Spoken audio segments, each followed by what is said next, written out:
안녕하세요. 반갑습니다. 어, 이제 지난주에 이어서 오늘 이제 사사기 2과 사사기 1장 1절부터 3장 6절까지의 말씀을 가지고 우리가 사사기를 두 번 소개함이라고 하는 주제를 가지고 우리가 한번 어, 내용들을 살펴보도록 하겠습니다.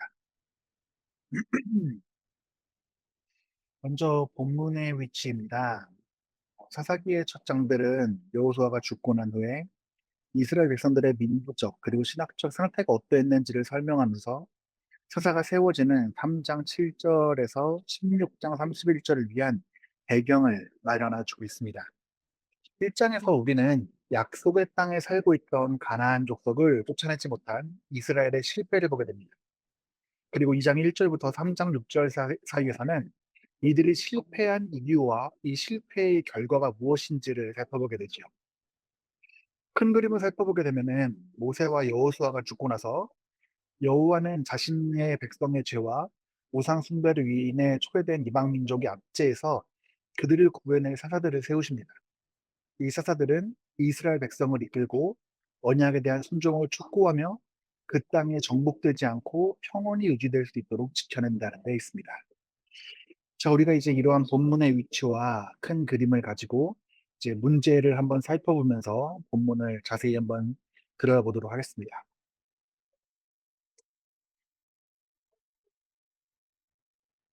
자, 첫 번째 문제입니다. 사사기를 시작하는 이 구절들은 여호와의 명령을 따른 가나안 땅 정복 전쟁을 완전히 마무리하지 못한 이스라엘 지파들의 상대적인 성공 또는 실패를 설명합니다. 이 장에서 이스라엘의 모든 지파가 언급되지는 않고 언급되는 각각의 지파들이 비슷한 정도로 상세하게 설명되지 않는다는 점을 주목할 필요가 있습니다. 출애굽기 1장 1절에서 5절을 사용해서 이스라엘 12지파와 이제 사사기 1장 1절에서 36절에서 누락된 지파를 써보십시오. 그리고 요셉, 에브라임, 므낫세 지파 사이의 관계에 대해서는 창세기 48장 1절에서 20절을 보십시오라고 하는 문제입니다. 자, 우리가 사사기 1장 1절에서 36절에서 언급되지 않는 지파는 총 네 가지 지파가 있습니다. 이제 르우벤 지파, 갓 지파, 이사갈 지파, 레위 지파 이렇게 네 지파가 있습니다. 우리가 이제 사사기 1장에서 특정 지파들이 누락된 이유를 살펴보게 되면은 단순히 역사적인 사실의 기록을 넘어서서 하나님의 언약적인 통치와 이스라엘의 영적인 상태를 보여주기 위한 어떤 신학적 의도를 가지고 있다는 것을 살펴볼 수가 있습니다. 사사기의 저자는 모든 지파의 정복 상황을 균등하게 보고하려는 것에 목적을 두고 있지 않습니다. 이스라엘이 가나안 정복을 완수하지 못한 그 이유와 그 결과를 드러내고자 하는 것이죠. 그러한 점에서 먼저 레위 지파는 사사기 1장에서 언급되지 않습니다. 그 이유가 무엇이죠? 레위 지파는 다른 지파들처럼 독립된 영토를 기업으로 받지 않기 때문입니다. 우리가 이제 레위 지파의 노력은 단순히 행정적인 이유가 아니라 그 레위 지파가 갖고 있는 특별한 언약적인 위치를 보여주는 것이죠. 레위 지파의 기업은 땅이 아니라 하나님 자신이었고 그들은 제사와 율법 교육을 담당하는 영적인 지도자였습니다. 그렇기 때문에 가나안 정복 전쟁의 성공 여부를 평가하고 있는 본문에서는 자연스럽게 제외되었다라고 볼 수가 있는 것이죠. 그 다음에 이제 르우벤과 갓 지파가 또한 누락되어 있음을 볼 수가 있습니다. 왜냐하면은 이제 르우벤과 갓 지파는 요단강 동편의 땅을 이미 분배를 받았습니다. 이들은 이제 가나안 서편의 정복에 참여하기로 약속했고 실제적으로 정복에 참여했지만 이제 사사기 1장에서 다루는 내용으로서는 주로 각 지파가 자신들의 기업을 차지하는 과정이기 때문에 이들의 정복 상황은 이제 기록되지 않죠. 근데 여기서 어떤 교훈들을 살펴볼 수 있는지를 본다 하면은 어, 이제 첫 번째로는 하나님의 이상보다 현실적인 선택을 했다는 점들을 좀 볼 수가 있습니다. 이제 르우벤과 갓은 가축을 기르기에 좋은 땅을 보고 요단 동편 땅을 선택했죠. 이러한 선택 자체가 이제 죄가 되는 것은 아니었지만 하나님의 약속의 중심지인 가나안보다 어떤 경제적인 유익들을 우선적으로 고려했다는 점에서 믿음보다 현실을 앞세운 결정의 사례라고 볼 수도 있겠습니다.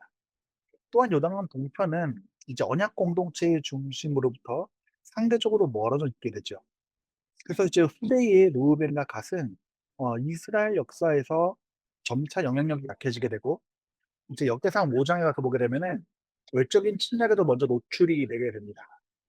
이제 이러한 것들은 언약 공동체와 예배의 중심에서 살면서 멀었을 때 나타나게 되는 영적 위험의 한 사례로 볼 수가 있는 것이죠. 또한 이제 이사갈 지파는 사사기 1 장에서 언급되지 않고 있습니다. 성경은 그 이유를 직접 설명하지는 않습니다. 그렇기 때문에 이제 신중히 접근을 해야 되는데, 우리가 좀 유출을 해 보면은 이런 거를 볼 수가 있습니다. 이 사사기 1장 같은 경우에는 모든 지파의 역사를 완벽하게 기록하려고 하는 목적을 갖고 있지 않습니다. 그 저자의 관심은 하나님께 순종한 경우와 가나안 족속을 남겨둔 경우를 대조적으로 보여주는 데 있습니다.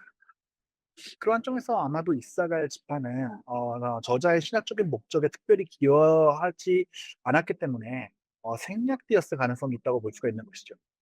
이제 히브리 역사의 서술은 현대 역사책처럼 이제 모든 자료들을 빠짐없이 기록하지 않습니다. 이거는 모든 성경에 어 이제 동일하게 적용할 수 있는 것이죠. 이제 사사기 1 장은 여러 지파들을 대표 사례로 제시하면서 전체 이스라엘의 실패를 보여주고 있습니다. 그래서 이스라엘의 누락은 그 지파가 문제가 있었냐 없었냐의 문제가 아니라 이제 다른 지파들의 사례로도 충분히 저자의 목적이 달성됐다는 측에서 해석을 하는 게 좀 더 옳아 보인다고 여겨집니다. 그렇기 때문에 이제 우리가 이 사사기 1 장을 해석할 때 보다 중요한 메시지는 이제 누가 언급되었는가라기보다는 왜 대부분의 전 지파들이 실패했는가에 있다고 보는 게 좋겠습니다. 사사기 1 장의 구조를 보게 되면은 보다 명확합니다. 이제 유다의 상대적인 성공과 1장 1 절에서 20 절에서 나오는, 그다음에 베냐민의 실패 21 절에서 나오는 부분이죠. 그다음에 22 절에서 26 절에 요셉 지파의 불완전한 순종, 그다음에 27 절에서 36 절에서 나타나는 북방 지파들의 반복적인 실패. 이제 이러한 대결들은 이스라엘이 하나님의 명령을 온전히 수행하지 못했다는 사실을 강조하는 데 있죠. 하나님께서는 가나안 족속을 진멸하라고 명령하셨지만 대부분의 지파들은 타협하고 불순종하고 가나안 족속을 남겨두었죠.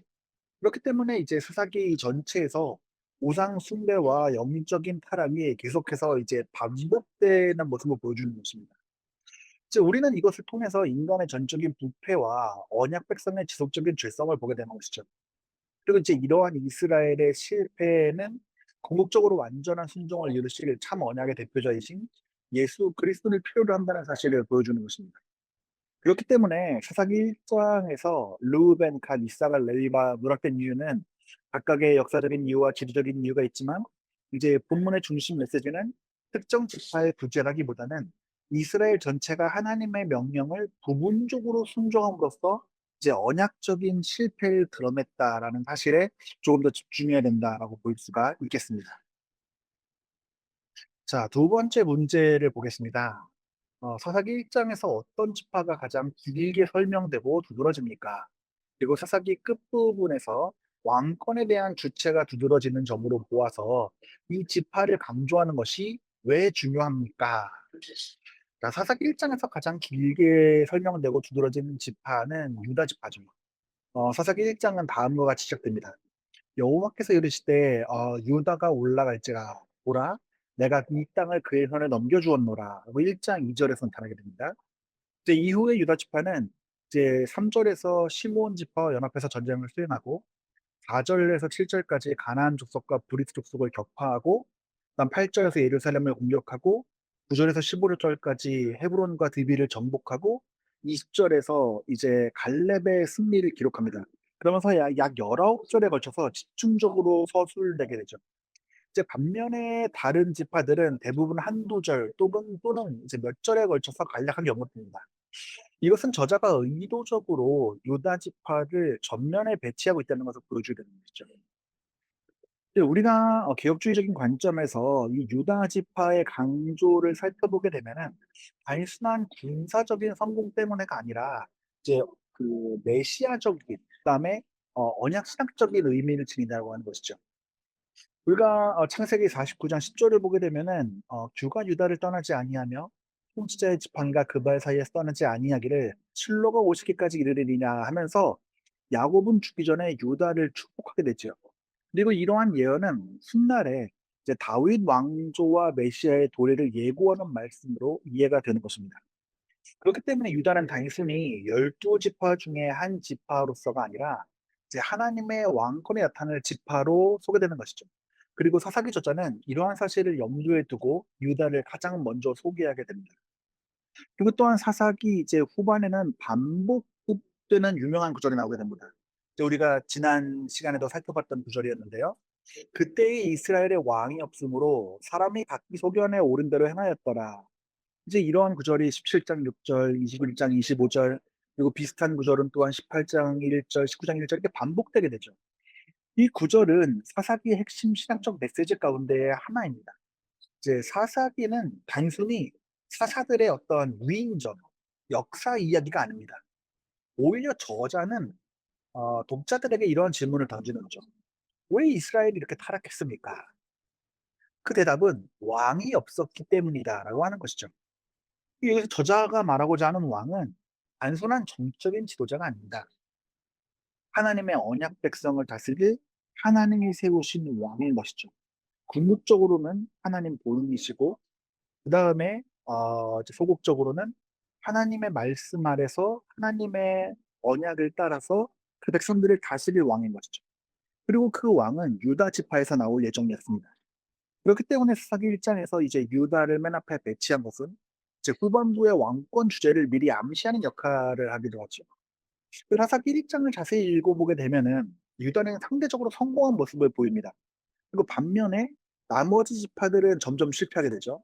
예를 들어서 이제 베냐민은 여보스 족속을 쫓아내지 못하고 므낫세는 가나안 족속을 쫓아내지 못하고 에브라임도 실패했고 스불론도 실패했고 아셀도 실패했고 납달리도 실패했고 다는 오히려 아모리 족속에게 밀려났다. 이제 이러한 대열은 우연이 아니고 저자가 이제 유다를 먼저 제시하고 나머지 지파들의 실패를 연속적으로 기록함으로써 장차 유다 지파가 이스라엘을 이끌어야 한다는 것을 암시하고 있는 것이죠. 그렇기 때문에 이제 사사기의 메시지는 어 단순히 왕이 필요하다가 아니라 온유한 사울도 왕이었지만 실패했잖아요. 사사적으로 사사기가 궁극적으로 말하는 것은 하나님의 마음에 합한 왕이 필요하다. 그리고 그 왕은 이제 유다 지파 출신인 다윗이다. 다윗 왕조에 대한 기대를 형성하는 역할을 하는 것이죠. 그렇지만 우리가 개혁주의 신학에서 다윗은 궁극적인 왕이 아닙니다. 다윗은 장차 오실 그리스도의 예표지요. 그래서 계시록 5장 5절에서 예수 그리스도를 유다 지파의 사자라고 부르지 않습니까? 이처럼 사사기에 반복되는 실패는 인간 왕조의 한계를 또한 역시 보여줍니다.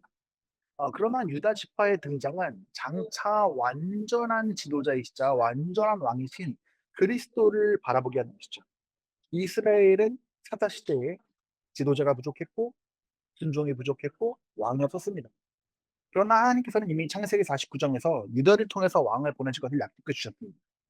그렇기 때문에 사사기 1장에서 유다 지파가 가장 길게 이제 도드라지게 소개되는 이유는 단순한 군사적인 성과 때문이 아니라 유다가 언약의 왕권을 계승할 지파이고 다윗 왕조와 궁극적으로 메시아 예수 그리스도를 예고하는 지파이기 때문입니다.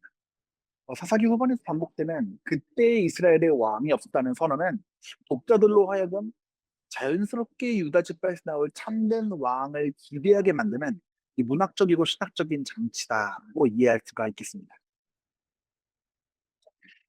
다음 문제를 보게 되면 이렇게 되어 있습니다. 자, 이 장에서 이스라엘 지파들과 예를 들어서 유다 지파, 시몬 지파, 가나안 땅에 살던 족속들, 가나안 족속과 여부 족속 그 외에 누가 이름으로 언급되는가라고 하고 있습니다.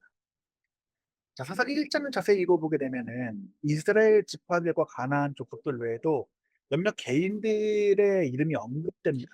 이거는 단순한 역사적인 인물이 아니라 사사기 전체의 신학적 메시지를 드러내는 중요한 역할을 하는 것이죠.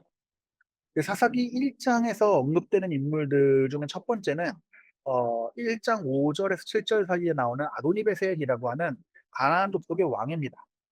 유다와 시므온이 그를 사로잡아 엄지발가락을 자르자 그는 다음과 같이 고백합니다. 이른 왕이 그들의 엄지손가락과 엄지발가락에 잘린 채 내 상 아래에서 먹을 것을 주었더니 하나님이 내가 나의 행한 대로 내게 갚으심이니라 고 사사기 1장 7절에 나오거든요. 그래서 이 아도니베섹이라고 하는 사람은 하나님의 공의로운 섭리를 보여주게 됩니다. 이제 그는 자신이 행한 대로 심판을 받게 됩니다. 그래서 이제 갈라디아서 6장 7절의 원리와 같죠. 사람이 무엇이든지 무엇으로 심든지 그대로 거두리라. 그래서 이 사사기의 시작하는 부분부터 이 하나님께서 열방의 왕들까지 다스리시는 주권자이시다라는 사실을 나타내는 것이죠. 그다음에 이제 1장 12절에서 20절까지의 갈렙이 등장하게 됩니다. 갈렙이 누구입니까? 갈렙은 여호수아와 함께 가나안 정탐에 참여했던 믿음의 사람이었습니다. 그는 이제 드빌을 정복하는 자에게 자신의 딸 악사를 주겠다고 약속을 하고 또한 헤브론을 점령하고 안악 자손을 추천하게 되죠. 자, 갈렙은 사사기 1장에서 가장 중요한 믿음의 모델입니다. 여호수아 세대 가운데 남아있는 인물로서 하나님의 약속에 대한 신실한 믿음을 보여주는 것이죠. 그렇기 때문에 이 갈렙은 언약에 대한 신뢰, 끝까지 지속되는 믿음, 순종의 본보기로 이해되는 것이죠.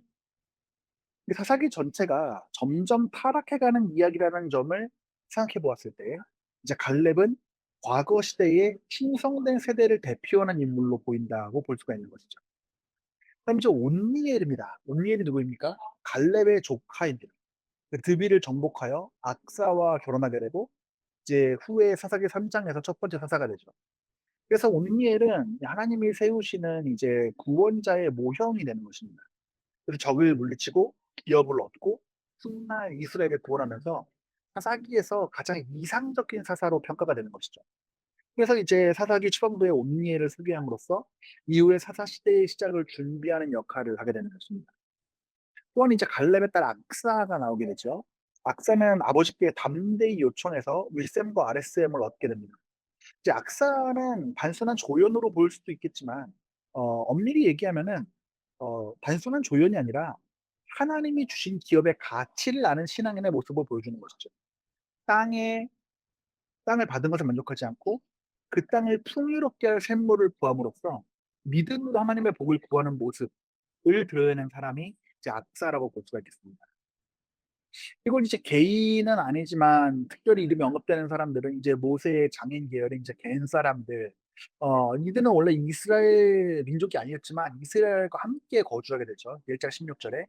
이것은 이제 하나님의 언약 공동체라고 하는 공동체는 단순히 혈통으로 이루어진 공동체가 아니라 믿음으로 인해서 이루어진 공동체고 믿음으로 확장될 수 있는 공동체라는 것을 보여주는 것이죠. 그래서 이것은 후에 이제 이방인들의 구원까지 내다보게 되는 작은 예표가 된다라고 볼 수가 있습니다. 이제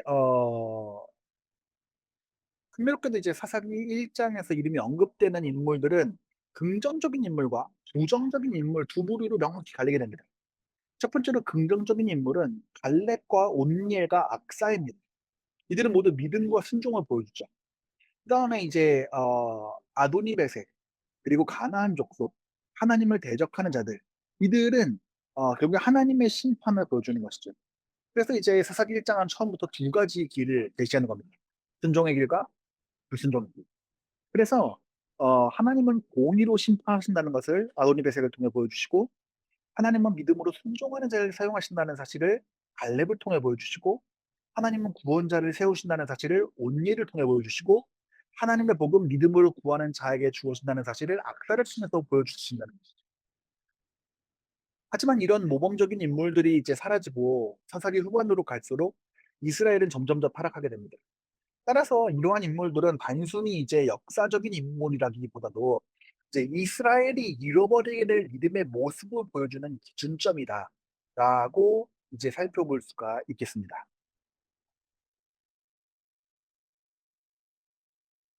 자, 다음 질문을 보게 되면 1장 21절에서 유다 지파의 상대적인 성공이 예루살렘 주민들을 몰아내지 못한 베냐민 지파의 실패와 대조됩니다.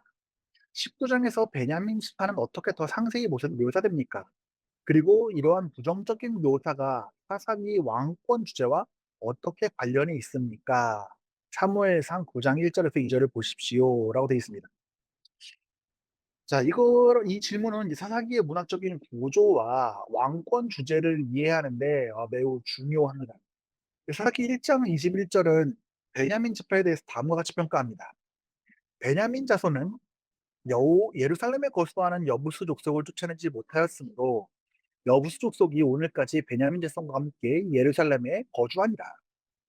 이제 유다 지파가 상대적으로 성공한 모습으로 소개된 직후에 이제 베냐민 지파의 실패가 기록됩니다. 이것은 단순한 군사적인 실패가 아니라 이제 부분적인 순종과 영적인 타협을 보여주는 첫 사례로 보여주는 것이죠. 그래서 이제 사사기 19장에 이제 베냐민 지파의 모습을 보게 되면 가장 충격적인 사건 중에 하나를 보여주는 것이죠. 레위인과 그의 첩이 베냐민 지파의 성에 이제 기브아에 도착하게 되는데 어 기브아의 불량미들이 집을 포위하고 레위인을 내놓으라고 요구를 하게 되죠. 이제 결국에는 그의 첩이 넘겨지고 이제 밤새 동안 윤관을 당한 뒤에 죽게 되죠. 이러한 사건은 의도적으로 창세기 19장의 소돔 사건을 연상시키도록 기록되었습니다. 놀라운 사실은 가나안의 소돔이 아니라 이스라엘 베냐민 지파의 성읍인 기브아가 소돔처럼 행동하고 있다는 것이죠. 문제는 단순히 기브아 사람들만의 범죄가 아니었습니다. 이스라엘 전체가 이제 범죄자들을 넘기라고 요구했을 때 베냐민 지파는 거부합니다. 사사기 20장 13절을 보게 되면 베냐민 자손이 자기 형제 이스라엘 자손의 말을 듣지 아니하고라고 하죠. 오히려 범죄들을 보호하기 위해서 다른 지파들과 전쟁을 벌여서 수만 명이 죽고 베냐민 지파는 거의 멸망 직전까지 가게 되죠. 왜 저자는 베냐민 지파를 이렇게 묘사하게 됩니까? 이 부분은 이제 왕정 시대를 염두에 두고 기록하게 됐죠.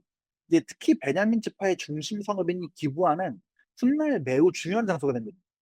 사무엘상 9장을 보게 되면 베냐민 지파 사람 기스라는 유명한 사람이 있으니 그에게 아들이 있으니 이름은 사울이라 이렇게 나옵니다. 사울은 베냐민 지파 출신이고 기브아 사람이었습니다. 사무엘상 10장 26절과 15장 34절을 보게 되는 거죠. 그렇기 때문에 이제 사사기 19장에서 21장의 중심 무대인 기브아는 훗날 사울 왕이 나타나게 되는 이제 사울 왕의 고향이 되는 것이죠. 사사기 마지막에는 우리가 계속 살펴보고 있는 것처럼 반복되는 유명한 구절이 있죠. 그때에 왕이 없으므로 사람이 각기 자기 손에 오른 대로 행하였더라. 그럼 사사기는 단순히 왕이 필요하다고 말하는 게 아니죠. 왜냐하면 이 기브아에서 나타난 사울이 왕이 되었지만 결국 실패한 것이죠. 사사기 마지막 부분에서 베냐민 지파는 소돔과 같은 기브아를 만들고 범죄자를 보호하고 회개하지 않고 내전을 일으키는 지파로 묘사되고 바로 여기에서 최초의 왕인 사울이 나옵니다. 그렇기 때문에 사사기의 마지막 편집이 다음과 같은 걸 보여주는 것이죠. 왕이 필요하지만 베냐민의 왕은 해결책이 아니다라는 것이죠. 그러니까 사울 왕조는 사사기 문제의 궁극적인 해결책이 될 수가 없다라고 하는 것입니다. 사사기 전체를 보게 되면은 두 지파가 대조가 됩니다. 유다 지파, 긍정적으로 소개되고 왕권이 약속되고 다윗이 나오고 메시아 계보가 이어지는 유다와 예루살렘 정복에 실패하고 기브아 사건이 발생하고 사울이라는 왕조가 나오지만 왕조가 실패한 것. 이 대조는 우연이 아니라 저자가 독자가 자연스럽게 다음과 같은 결론에 도달하도록 만드는 것이죠. 이스라엘은 왕이 필요하지만 아무 왕이나 필요한 것이 아니고 하나님이 세우시는 참된 왕이 필요하다라고 하는 것을 보여주는 것입니다.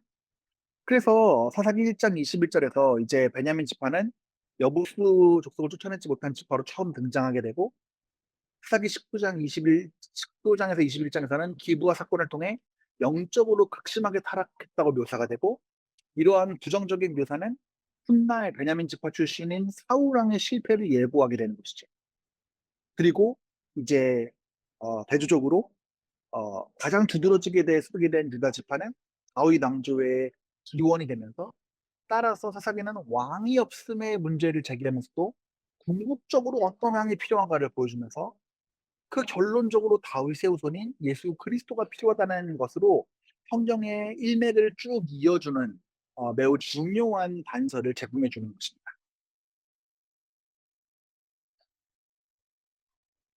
다음 문제를 살펴보게 되면은 사사기 1 장에는 "그러므로 가나안 족속이 그들 중에 거주하였더라."라는 문장이 되풀이됩니다.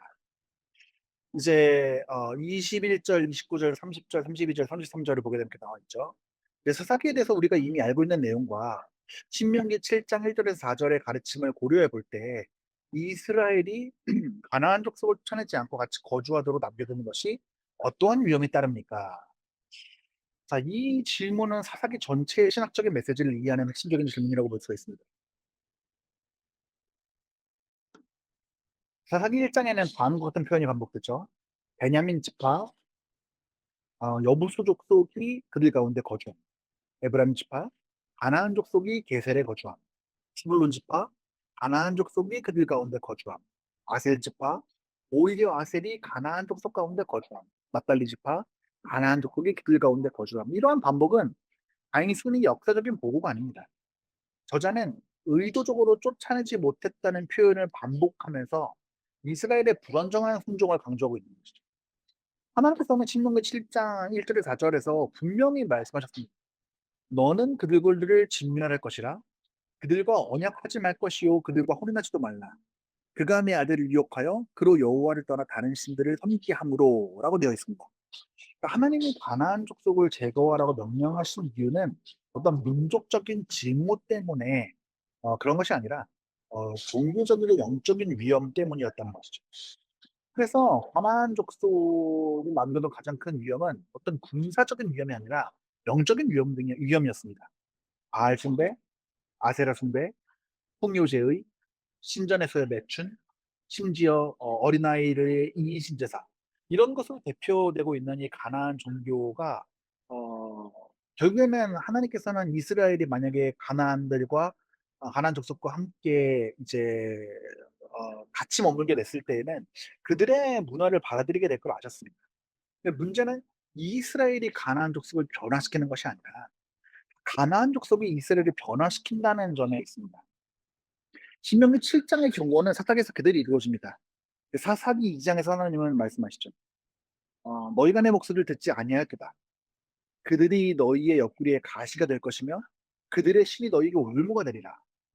그리고 바로 이어서 2장 11 절에서 이스라엘 자손이 바알을 섬겼다고 기록됩니다.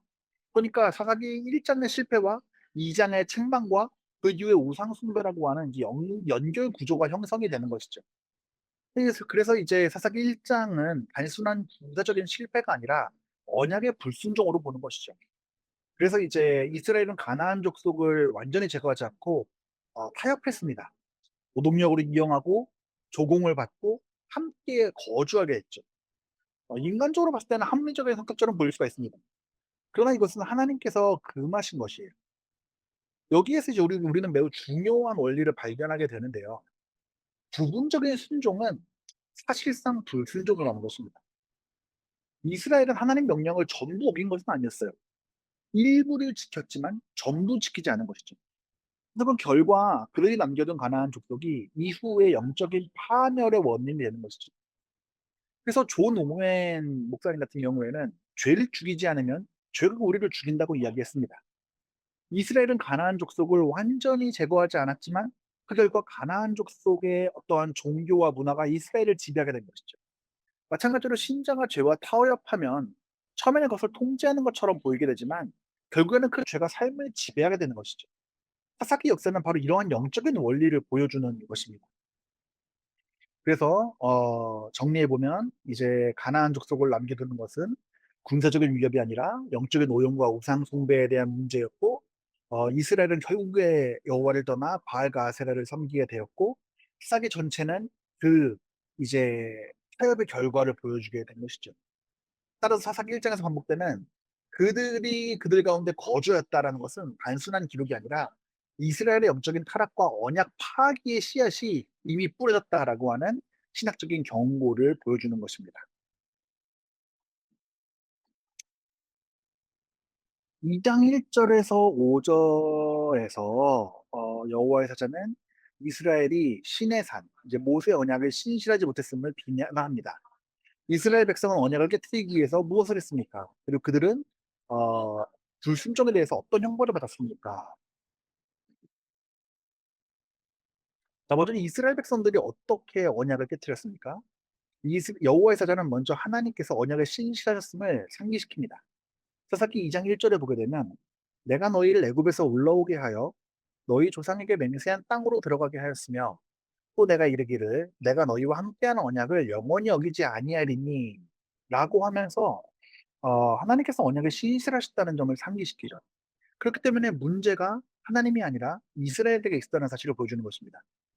하나님께서는 신명기 7장 2절에서 그들과 언약하지 말지어다라고 명령하셨는데 이스라엘은 가나안 족속을 진멸하지 않고 그들과 공존하면서 조공을 받거나 강제 노역을 시켰죠. 이건 사실상 하나님의 명령을 무시하고 그들과 타협한 것입니다. 그래서 여호와의 사자는 다음과 같이 책망합니다. 2장 2절에서 너희는 이 땅 주민과 언약을 맺지 말며 그들의 제단들을 헐라하였거늘 너희가 내 목소리를 청종하지 아니하였으니. 자, 가나안 제단은 바알과 아세라 숭배의 중심지였습니다. 근데 이스라엘은 그것을 제거해야 됐지만 그래도 남겨두었습니다. 이것은 어떤 일종의 종교적인 관용이 아니라 즉 우상 숭배를 허용한 행위였다는 것이죠. 그래서 이제 사사기 1장에서 반복적으로 쫓아내지 못했다는 사실을 기록하면서 2장에 이르면 이제 1장에서 반복적으로 쫓아내지 못하였다는 사실을 기록하는데 이것이 2장에 이르러 보게 되면은 능력이 부족해서 못한 게 아니라 사실상 하지 않았다는 의미라는 것을 보여주는 것입니다. 그들은 하나님의 명령보다는 경제적인 이익과 현실적인 편의를 택한 것이죠. 이것은 언약에 대한 근본적인 불신앙이고 부분적인 순종을 가장한 불순종이라고 하는 것이죠. 그렇다면 그들의 받을 형벌은 무엇입니까? 하나님께서는 그들을 즉각적으로 멸망시키지 아니하셨지만 대신 매우 의미 있는 언약적인 심판을 선언하십니다. 첫 번째로는 가나안 족속을 제거하지 아니하신다는 것이죠. 내가 그들을 너희 앞에서 쫓아내지 아니하리니 즉 원래는 하나님께서는 그들을 쫓아내시겠다고 약속하셨지만 이제는 그 약속의 축복을 거두시고 그들을 남겨놓는 저주가 시작되는 것입니다. 그리고 그들이 너희 옆구리에 가시가 될 것이라고 하는 것입니다. 이 지속되는 괴로움을 의미하는 것이죠. 이 사사기 전체에서 이제 이방 민족들은 계속해서 이스라엘을 침략하고 괴롭힙니다. 메소포타미아, 모압, 가나안, 미디안, 암몬, 블레셋 등이 이제 반복적으로 이스라엘을 침략하고 압제하게 되죠. 또한 사사기 2장 3절을 보게 되면 그들의 신들이 너희에게 올무가 될 것이라고 합니다. 이것이 가장 심각한 형벌이죠. 가나안 족 자체보다 그들의 종교가 더 위험한 것이었습니다. 결국 이스라엘은 바알을 섬기고 아세라를 섬기고 여호와를 버리게 됩니다. 그래서 이제 신명기 7장 4절에서 경고하셨던 말씀이 그대로 이루어지게 된 것이죠. 그래서 여호와의 사자의 말씀을 듣자 백성들은 울게 되었습니다. 백성들이 소리를 높여 운지라라고 이제 사사기 2장 4절에 나오고 있죠. 그래서 그곳의 이름을 이제 복임이라고 부르게 됩니다. 그리고 그곳에서 제사를 드리죠. 하지만 사사기 전체를 보게 되면 이 회개는 깊고 지속적인 회개가 아니었습니다. 그들은 울었지만 삶을 바꾸지 않았고 결국 다시 우상 숭배에 빠지게 됩니다. 그래서 이것은 결국에는 일시적인 감정적 회개가 진정한 회개를 의미하지는 않는다는 것을 보여준 매우 중요한 사례로 보여준다라고 살펴볼 수가 있겠습니다. 다음 문제를 보게 되면 이제 여호수아의 죽음은 사사기에서 두 번 언급됩니다. 사사기를 이해하는 데 여호수아와 여호수아 세대 전체의 죽음이 무슨 의미가 있습니까? 자, 여호수아의 죽음은 사사기의 역사적 배경일 뿐만 아니라 사사기 전체의 비극을 이해하는 핵심 열쇠라고 볼 수가 있습니다. 사사기는 여호수아가 죽은 후라는 말로 1장 1절에서 시작해서 2장 6절에서 10절에서 여호수아와 그의 세대의 죽음을 다시 한번 상세히 설명합니다. 이러한 반복은 여호수아의 죽음이 사사기의 모든 문제를 이해하는 출발점이라는 것을 보여주는 것이죠. 먼저 여호수아의 죽음은 한 시대의 종말을 의미합니다. 여호수아는 모세의 후계자로서 가나안 정복을 이끌었고 백성들에게 하나님의 언약을 상기시키며 여호와만 섬길 것을 촉구하였습니다. 여호수아 24장에서 말이죠.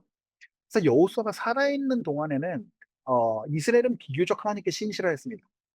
사사기 2장 7절은 다음과 같이 말합니다. 백성들이 여호수아가 사는 날 동안에 여호와께서 이스라엘을 위하여 행하신 모든 큰 일을 본 장로들은 한 날 동안에 여호와를 섬겼더라. 이제 여기서 중요한 점은 여호수아 세대가 하나님의 구원 역사를 직접 경험한 세대였다는 것입니다. 그들은 출애굽과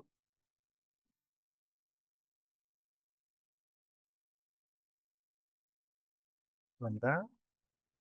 그들은 이제 출애굽과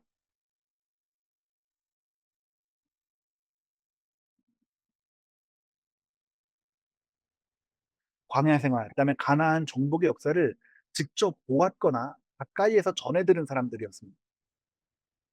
그러나 이제 여호수아와 그 세대가 죽은 뒤에 심각한 문제가 발생하게 되죠. 그래서 사기 2장 10절에 이렇게 말합니다. 그 후에 일어난 다른 세대는 여호와를 알지 못하며 여호와께서 이스라엘을 위하여 행하신 일도 알지 못하였더라. 자, 이 구절은 사사기 전체의 비극을 설명하는 핵심 구절입니다. 여기서 여호와를 알지 못하였다라는 말은 단순히 하나님에 대한 지식이 없었다는 말이 아닙니다. 하나님과의 인격적 관계와 언약적 충성을 잃어버렸다는 것을 의미하는 것이죠. 그래서 언약 교육의 실패를 보여주는 것입니다. 하나님께서는 이미 신명기 6장에서 부모들에게 어, 자녀들에게 하나님 말씀을 부지런히 가르치라고 명령하셨습니다.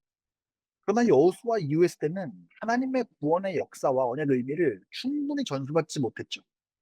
그 결과 새로운 세대는 가나안 문화와 종교에 쉽게 동화되었다는 것입니다. 또한 여호수아의 죽음은 인간 지도자의 한계 또한 보여주는 것이죠. 여호수아는 훌륭한 자였지만 그 죽음 위에 이후에 이제 이스라엘 신앙도 함께 무너졌습니다. 결국에 인간 지도자 자체가 궁극적인 해결책이 될 수가 없다라는 것을 보여주는 것이죠. 이 점은 사사기의 왕권 주제랑도 연결됩니다. 사사기 후반부에 반복해서 이스라엘에 왕이 없었다고 이야기를 하지만 궁극적으로 훌륭한 지도자 한 사람으로 말미암아 궁극적인 해결책이 될 수가 없다는 걸 보여주는 것이죠. 그래서 결국에 궁극적으로 다윗의 자손이신 예수 그리스도 안에서 완성될 수 있다는 것을 보여주는 것입니다.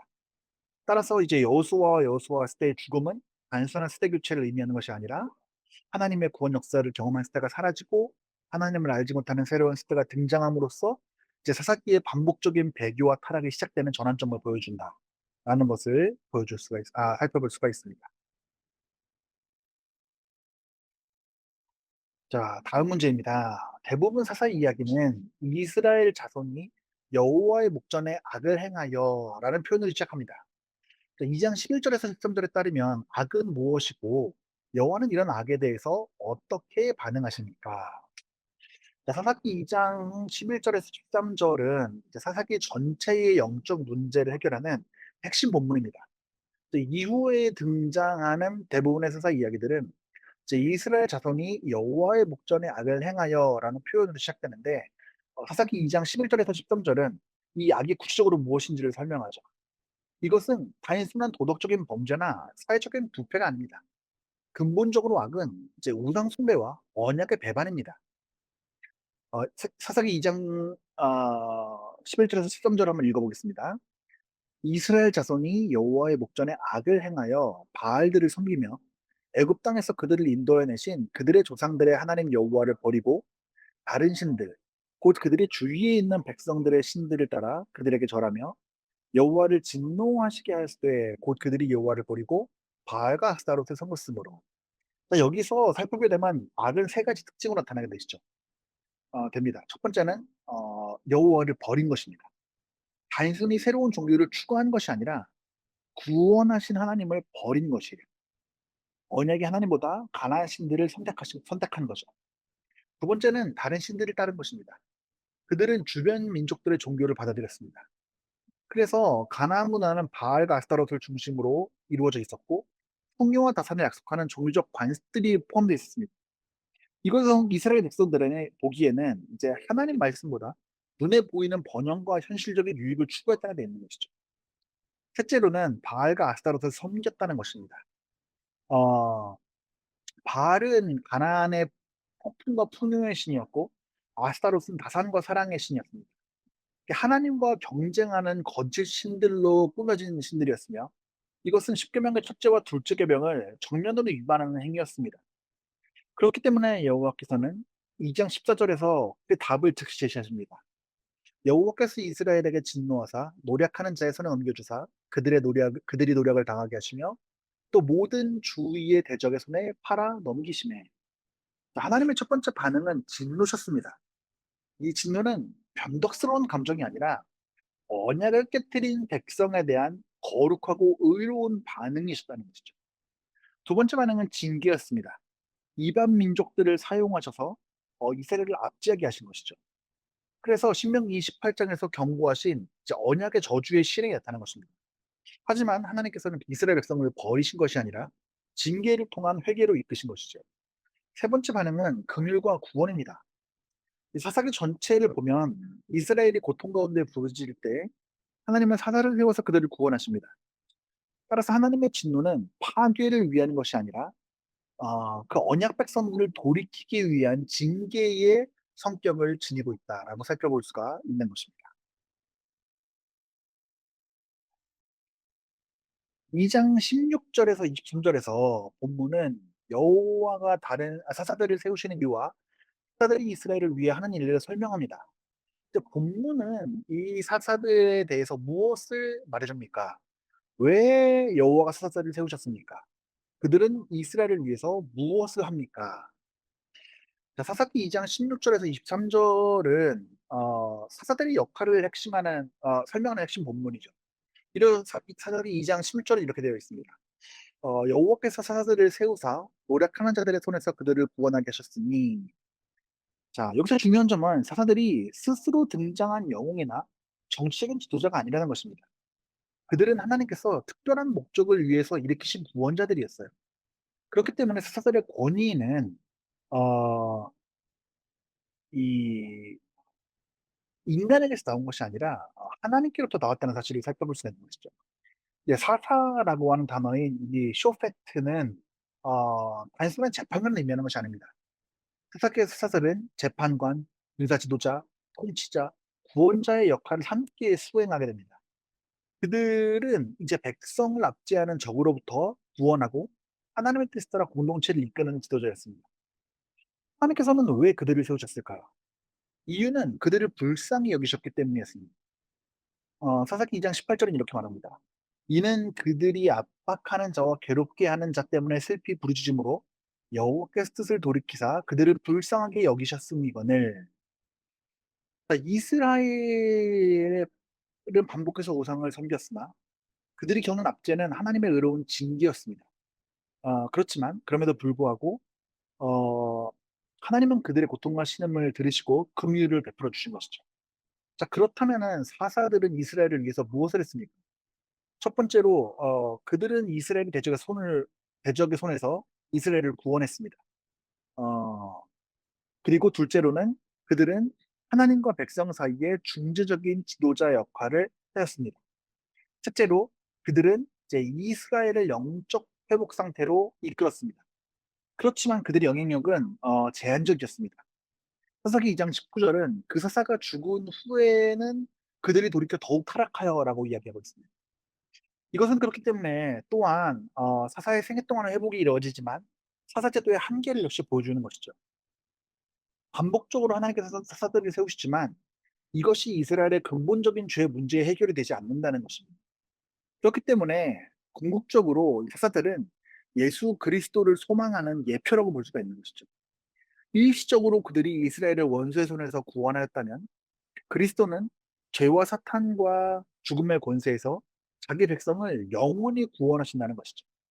그래서 사사들의 구원은 반복되어져야 되지만 그리스도의 구원은 단번에 완성되었다는 점에서 사사기에 반복되는 실패는 참되고 영원한 구원자이신 예수 그리스도를 필요로 함을 이제 드러내고 있습니다.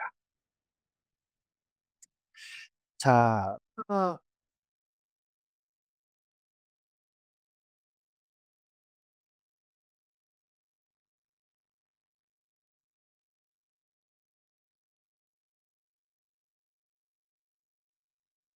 죄송합니다. 지금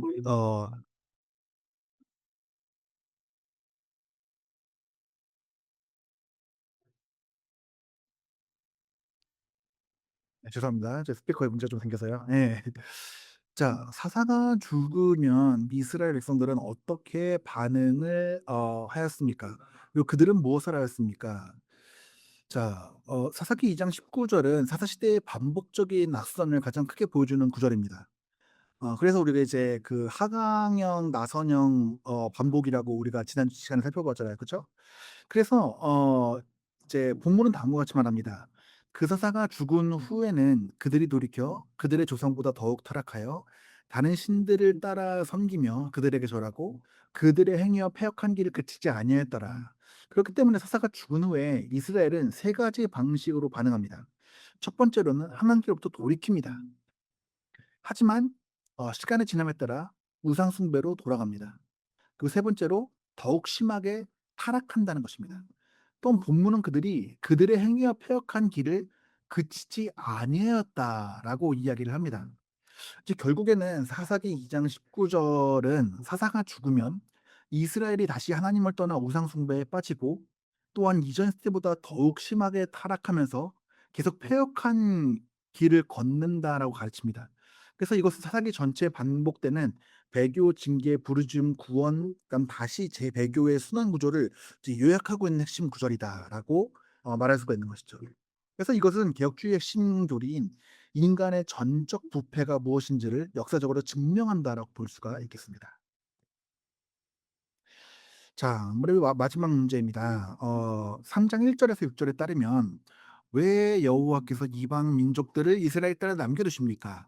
이 민족들이 이스라엘과 함께 거주함으로써 어떠한 결과가 생겼습니까?" 자, 먼저 하나님께서 이방 민족들을 남겨 두신 이유는 이스라엘을 시험하시기 위함이었습니다. 사사기 3장 4 절은 이렇게 말합니다. "남겨 두신 이 이방 민족들로 이스라엘을 시험하사 여호와께서 모세를 통하여 그들의 조상들에게 남겨 이르신 명령들을 청종하는지 알고자 하셨더라." 그러니까 여기서 이 시험이라고 하는 것은 어떤 정보를 알기 위해서 백성들을 테스트해 본다는 의미가 아닙니다. 하나님께서는 이미 모든 것을 알고 계시죠. 그렇기 때문에 성경에서 이 시험은 사람의 믿음과 순종을 실제로 드러나게 하는 과정입니다. 그러니까 하나님께서는 이스라엘 백성들이 과연 언약에 충실할 것인지 아니하면 가나안 문화에 동화될 것인지를 역사 속에서 드러나고자 하신 것이죠. 그리고 또한 하나님은 전쟁을 경험하지 못한 새로운 시대에게 전쟁을 가르치기 위해서도 이방 민족들을 남겨 두셨습니다. 사사기 3장 1장 2 절은 이렇게 말합니다. "이는 이스라엘 중 아직 가나안의 모든 전쟁을 알지 못하는 자들에게 그것을 가르쳐 알게 하려 하심이라." 그래서 새로운 시대는 정복 전쟁을 직접 경험하지 못했죠. 따라서 하나님께서는 남겨진 민족들을 통해서 이스라엘 백성들이 계속해서 하나님을 의지하고 전쟁하며 싸우는 법을 배우게 하신 것이죠. 그러나 본문이 이제 강조하는 핵심은 군사 훈련보다는 영적인 시험에 더 큰 무게를 두고 있습니다. 근데 문제는 이스라엘이 그 시험에 실패했다는 것이에요. 그래서 사사기 3장 5 절에서 6 절을 보게 되면 이렇게 되어 있습니다. 이스라엘 자손은 가나안 사람과 헷 사람과 아모리 사람과 브리스 사람과 히위 사람과 여부스 사람 가운데 거주하면서 그들의 딸들을 아내로 맞아 삼으며 자신의 딸들을 그들의 아들에게 주고 또 그들의 신을 섬겼더라. 이것은 이제 신명기 7장 1 절에서 4 절의 경고가 그대로 성취한 것을 보여주죠. 첫 번째로 이방 민족과의 통혼이 금지되었는데 혼인이 이루어졌고요. 종교적 타협이 금지됐는데 타협이 일어났고요. 어 결론적으로 우상 숭배에 빠졌죠. 그래서 본문은 결론적으로 "그들의 신을 섬겼더라."라고 말하는 것이죠. 이것이 가장 심각한 결과입니다. 이제 하나님께서 신명기 7 장에서 경고하셨던 일들이 그대로 일어난 거죠. 이러한 것들은 우리가 개혁주의 관점에서 보았을 때 죄와의 타협이 얼마나 위험한지를 보여주는 것입니다.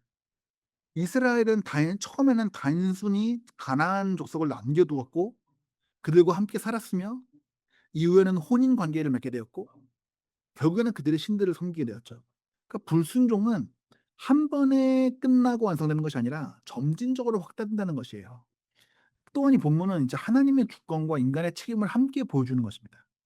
하나님은 자신의 목적 가운데 이방 민족들을 남겨 두셨지만 이스라엘의 우상 숭배는 전적으로 그들의 책임이었다는 것이죠. 하나님은 그들을 시험하셨지만 죄를 짓도록 하신 것은 아니셨어요. 그래서 결국에는 이제 사사기 3장 1 절에서 6 절은 하나님께서 이방 민족을 남겨 두신 이유가 이스라엘의 순종 여부를 시험하고 새로운 시대를 훈련하기 위함을 보여주고 있습니다. 그러나 그들은 실패하였고 이것이 사사기 전체에 반복되는 타락의 시작점이라는 것을 보여주는 중요한 결과를 나타내는 것입니다. 자, 결론입니다. 사사기가 우리에게 던지는 질문은 어 다음과 같습니다. 우리가 보는 것 사사기의 현실이죠. 인간의 전적인 부패와 멈추지 않는 죄의 나선, 그다음에 위대한 지도자들이 있지만 그들의 한계, 그다음에 왕이 없다고 하는 것이 어떤 의미를 지니고 있는 것인가. 반면에 성경이 말하는 것은 참된 소망입니다. 그 이스라엘의 계속되는 반역에도 불구하고 구원자를 보내시는 하나님의 끊임없는 긍휼과 다윗 왕조의 약속과 그다음에 우리 죄를 영원히 씻으실 참된 왕이신 예수 그리스도에 대한 약속을 소망으로 우리에게 허락해 주는 것이죠. 그렇기 때문에 사사기는 실패한 영웅들의 이야기가 아닙니다. 그것은 우리들의 철저한 영적인 무능을 고발하고 우리들을 영원히 구원하고 다스리실 유일한 왕이신 예수 그리스도의 발밑으로 우리를 이끄는 신학적인 네온사인이다라고 이야기할 수가 있겠습니다. 자, 이렇게 우리가 이제 이 과의 내용을 살펴보면서 1 절부터 1 장부터 이제 3장 초반부까지 살펴보았습니다. 우리 이번 시간에 배운 공부한 내용들을 잘 살펴보고 이제 이후에 있는 내용들은 책을 살펴보시면서 이번 장을 잘 정리하시기를 바랍니다. 그럼 다음 시간에 뵙도록 하겠습니다. 감사합니다.